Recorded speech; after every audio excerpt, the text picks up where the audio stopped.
Herkese merhaba. Siz de benim gibi ütünüzün çamaşırların üzerine kireç atmasından muzdarip iseniz bu içerik tam size göre. Kendi imkanlarımız ile evde saf su elde edeceğiz. Nasıl? Su doğada saf halde bulunmaz. İçerisinde toplam katı madde dediğimiz anyonlar, katyonlar, vitaminler, mineraller, tortular, ağır metaller, klor ve kireç de bulunur. Biz ise damıtma yöntemiyle suyun içindeki bu maddelerden kurtularak saf su elde etmeye çalışacağız. Damıtma? Evet, damıtma yöntemi. Animasyonda basit bir damıtma işlemini görmekteyiz. Distilasyon olarak da tabir edilen damıtma, temelde iki ya da daha çok bileşen içeren bir karışımın ısıtılmasıyla birlikte buhar ve sıvı faz oluşturmak suretiyle ayırma işlemi olarak da tanımlanmaktadır. Animasyonda da ısıtılan suyun buharlaşarak tekrar yoğunlaşması ile elde edilen saf suyu görmekteyiz. İşte biz de bunu yapacağız. Suyun saf olduğunu nereden bileceğiz? Suyun saflık derecesini ise elimde bulunan TDS cihazı ile ölçeceğim.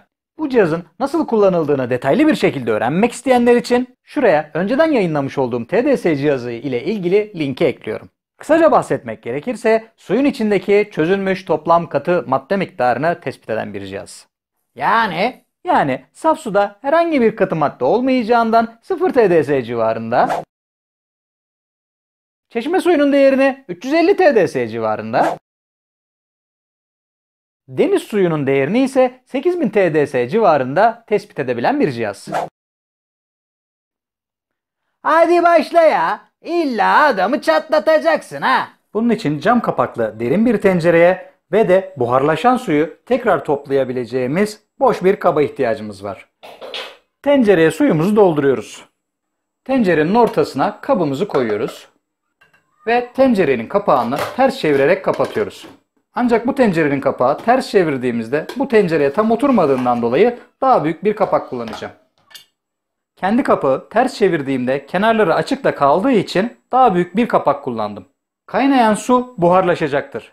Buhar ise saf sudur. Buhar nispeten soğuk olan kapak tarafından toplanacak, ters çevirdiğimiz için ortasına doğru birikecek ve orta kısımdaki kaba damlatacaktır. Eğer ki plastik bir kap kullanırsanız zamanla tencerenin içindeki su azalıp kabın içindeki su artacağından dolayı kabın tencerenin zeminine değme ihtimali var. Eğer değerse kaba zarar verebilir, eriyebilir, yamultabilir, şekil kaybına uğrayabilir. Bu yüzden sürekli takip etmekte, su azalırsa da takviye yapmakta fayda var. Ben bu yüzden derin bir tencere kullandım. Altını biraz açalım. Buharlaşarak tencerenin kapağındaki biriken suyu görüyorsunuz. İşte bu biriken su saf sudur.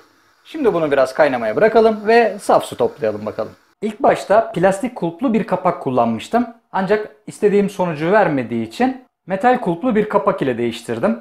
Bunun sebebi muhtemelen plastiğin ısıya karşı gösterdiği direnç. Şimdi sonuçlara bakalım. Bir bardak çeşmeden su alıyorum. Bir bardak da damıttığımız sudan alıyorum. Önce çeşme suyumuzu bir ölçelim. 245 çıktı. Şimdi damıttığımız suyu ölçelim. 25 çıktı. Güzel. İşte bu su ütümüzü bu hale getirmekten kurtaracak olan sudur. Aslında saf su deyince 0 TDS değerini elde etmekti hedefimiz. Ancak burası steril bir ortam olmadığı için 25 değeri de bizim için gayet iyi bir değer. Ayrıca bu suyu akü canlandırmada da kullanabilirsiniz. İçeriği faydalı bulduysanız kanalıma abone olabilir ya da beğenebilirsiniz. Ben Furkan Genç. Bir sonraki videoda görüşmek üzere. Hoşça kalın.